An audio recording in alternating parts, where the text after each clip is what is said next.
Produção, vamos falar sobre Alexandre Ramagem agora? É isso, é isso. Posso caminhar aqui? Vamos abrir, vamos câmera aberta aqui, conversar com minha amiga Paola. Tudo bem, minha querida? Você que sabe tudo de Supremo Tribunal Federal e bastidores de poder. Quando a gente fala poder, é 3 poderes aqui em Brasília. E a gente percebe, a gente pode classificar como uma queda de braço, uma rota de colisão. Primeiramente, o movimento do Congresso Nacional e, na sequência, o Supremo Tribunal Federal tentando parar essa ideia, tentando cessar esse movimento. E no centro do debate, no centro dessa discussão, ninguém mais, ninguém menos que Alexandre Ramagem. Olha, eu diria, na verdade, que tudo isso começou ainda com o Supremo, nem com a Câmara.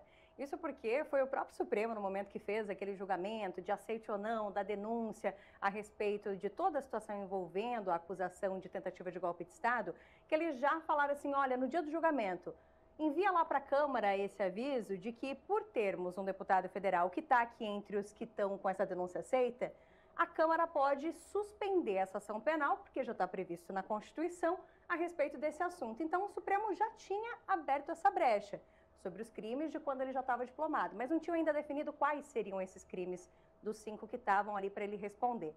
Enquanto, então, o Partido Liberal, que é o partido de Alexandre Ramagem, decidiu, então, ir para cima, suspender essa ação penal, o Congresso já viu assim, opa, o pessoal está achando que vai dar para suspender para todo mundo, porque a gente já viu o líder do PL, o deputado Sóstenes Cavalcante, falando, não, a gente vai ali para todos os réus, a gente entende que pode também. Eles já mandaram um ofício ali para o Gumota, olha só, é só para o Ramagem, é só para quem tem mandato de deputado, e a gente considera que vão ser só 2 dos 5 crimes que vai dar para suspender a ação penal. Mesmo assim, o PL fez o pedido sobre Alexandre Ramagem, mas na hora que foi para o debate entre os deputados, eles fizeram um texto muito mais amplo, que foi o que a gente viu de suspensão da ação penal. Então, ia abranger todos os réus, Jair Bolsonaro, por exemplo, como um desses réus, e todos os crimes. E daí a gente chegou para o Supremo olhando para essa resolução que foi publicada pela Câmara e no julgamento, que oficialmente só acaba amanhã, mas a gente já tem todos os votos dados dos ministros, unanimidade dos ministros da primeira turma dizendo não, só vale para Ramagem e só vai valer para os crimes de dano qualificado e deterioração de patrimônio tombado. E agora a gente, de fato, vai ter uma crise, sim, porque o próprio PL, que é o partido de Ramagem, já está cobrando de Hugo Mota uma resposta. Como assim a gente, então, falou que era para suspender a ação toda e o Supremo vem querer dizer que não vai suspender a ação toda? Cadê a soberania da Câmara? Cadê a soberania do Congresso? Então, mais uma crise ali entre essa questão que a gente tem na democracia de freios e contrapresos ali. De novo, a gente vai estar com uma crise instalada, assim. Ó, eu imagino quantas vezes você já não deve ter falado aquele combo de crimes, né? Associação, organização criminosa, abolição violenta do Estado Democrático de Direito, golpe de Estado, deterioração do patrimônio tombado e por aí vai. Pelo que a gente percebe, então, o Supremo Tribunal Federal, no caso do Ramagem, diferentemente dos invasores de 8 de janeiro, estabeleceu ali um marco temporal.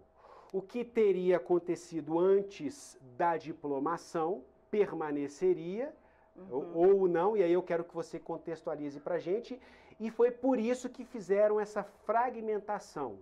Ele não responde, por exemplo, então, em relação à deterioração do patrimônio tombado, ou responde? É isso que eu quero que você esclareça para a gente. O que o Supremo definiu pelos votos dos ministros é que então vai ser possível suspender a ação penal com relação a esses crimes de dano qualificado e deterioração de patrimônio tombado, porque o Supremo está considerando que toda a questão de tentativa de golpe, pela denúncia que foi colocada pela Procuradoria-Geral da República, toda a materialidade dessa ação de tentativa de golpe de Estado, ou seja, quando virou algo material de fato, foi no 8 de janeiro, foi nas sedes dos 3 poderes sendo atacadas, depredadas e tudo mais, que a gente, enfim, já falou sobre isso várias vezes. E é nesse ponto que então o Supremo considera, olha, depois que Ramagem foi diplomado, e eu lembro que isso aconteceu em dezembro de 2022, a diplomação acontece pelo TSE antes daquela posse, lá no início de fevereiro para deputados e senadores.